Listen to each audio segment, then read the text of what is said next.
Le ministère de la Culture s'interroge sur les rassemblements de plus de 5000 personnes à partir de septembre. Pourront-ils vraiment s'organiser? Après une annonce plutôt optimiste il y a 2 jours, il y a un peu plus de scepticisme. Ça dépendra de l'évolution de la situation sanitaire. Un pas en avant, un pas en arrière. On s'adapte notamment dans les colonies de vacances qui ont voulu se maintenir cet été.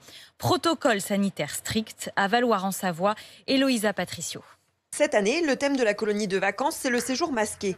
Marie V, animatrice à l'UCPA de Valloire, surveille de près que la règle est bien respectée. Si on en croise un dans les couloirs à 14h avec encore un trait vert sur la joue, ça veut dire qu'il doit changer son masque parce qu'il a depuis la matinée. Chaque enfant a dû prévoir dans sa valise 3 masques pour chaque jour. Tristan, 12 ans, a rangé son stock dans un petit sachet de congélation. Il y a 21 masques parce qu'il faut mettre 3 masques par jour.